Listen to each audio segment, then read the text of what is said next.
My name is Baby. B-A-B-Y, Baby.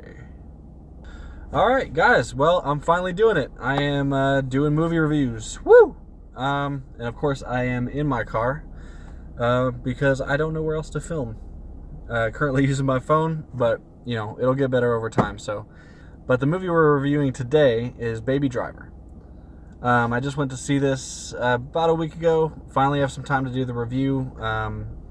Work schedule kind of freed up a little bit, but fantastic movie. I can't say that enough. It was amazing.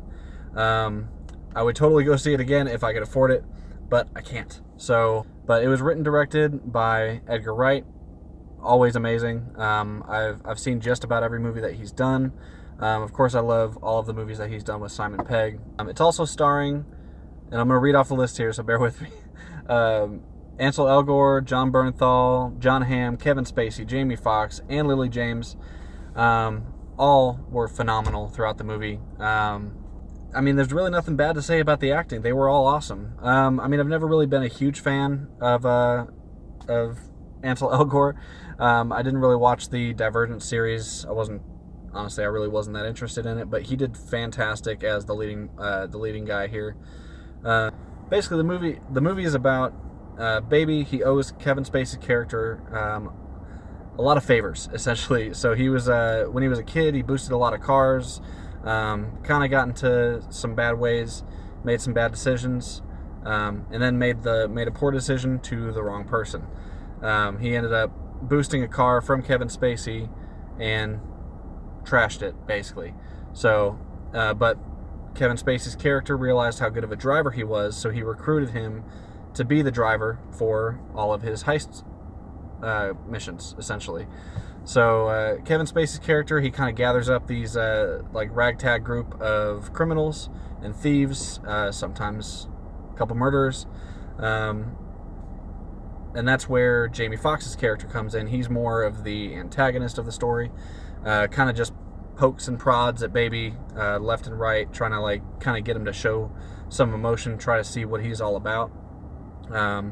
But of course, Baby, he's always got his headphones in, listening to music, and that's actually where we get our score for the movie. So the music is awesome in this movie. It's not, you know, your traditional, you have a composer, they make some music for the movie, they lay it, you know, behind the actors during the scenes and blah blah blah.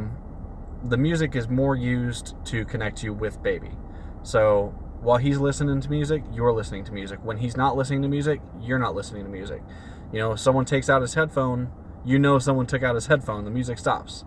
I think they said something about where he's got like a constant ringing in his ear, so the music kind of dulls that out, and that's why he's always wearing the headphones. So obviously the whole point of the movie and the whole point of his character is he's a driver for all these thieves and goes on all these heists. Now, when he's driving, it is awesome to watch.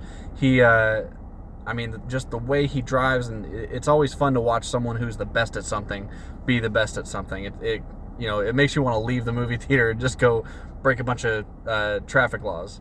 But don't do that. The way Edgar Wright directs this movie and the action sequences, the driving sequences, hell, even when he's just running from somebody, apparently he knows parkour, which was pretty cool. But I don't know, just the way that they shot this movie is phenomenal.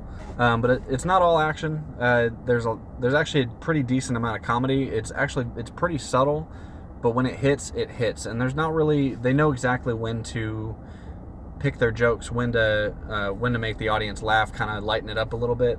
And to be honest, it's a lot funnier than a lot of comedies that come out.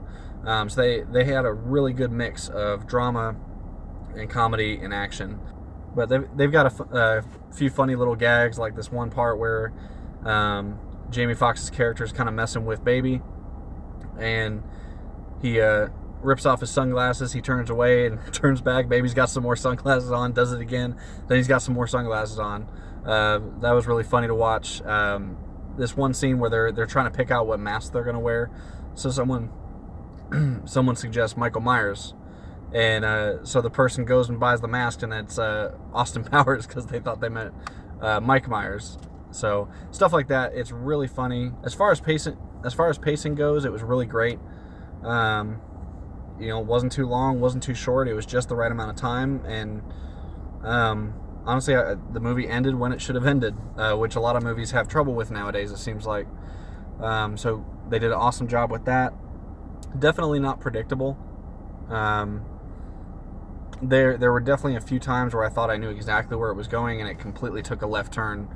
So I was really trying hard to find negatives. It's my first review. I wanted to try to be a little critical and not just fanboy out on a movie, but honestly, they made it really hard for me. But I do have a couple gripes, but they're pretty nitpicky. So obviously, Lily James's character is the love interest for Baby, and so she doesn't know that he's a driver for these criminals. And when she finds out, it's a little too convenient. I mean, she just kind of accepts it, and there's no emotion behind the acceptance. It kind of just like, oh, you drive for criminals, cool, let's go. And she never really showed any signs of being okay with something like that, or somebody that would be okay with something like that. So, I mean, it's whatever. It moved the story along, and honestly, the main bad guy of the movie, it was a little unfulfilling. Now, it kind of, to touch back on the unpredictability standpoint, like I said, I couldn't predict where the movie was going, and I thought they were going one way with the bad guy, which I thought was perfect, and then it was just kind of over, conflict done. So then they had to find another climax to the end of the movie. I still loved it. It was still an awesome movie. But I mean, and like I said, these are really nitpicky. It's not that the way that they went was bad. I just preferred the way that I thought it was going. And I don't know, just my opinion. But overall, obviously, I think I've said phenomenal, fantastic, awesome like 20 times throughout this review. Definitely worth seeing in theaters. If you see this review after it's out of theaters, because obviously I'm late doing it, definitely pick it up, buy it on Blu-ray, pre-order it if you can. It is awesome. So anyways, guys, I really appreciate you guys checking out my first review on YouTube.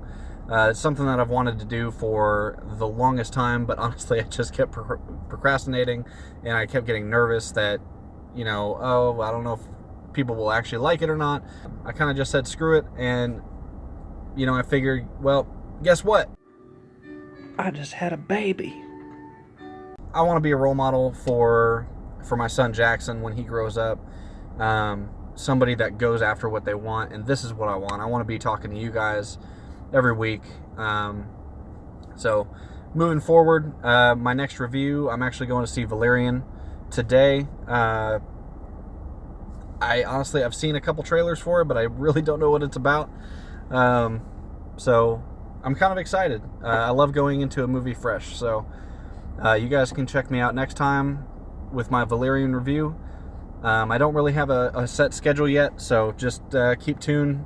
Thanks for watching. Drop a like, hit that subscribe button, and don't forget to hit that bell to get notified whenever I post my newest review. Thank you guys so much for watching. Have a great day.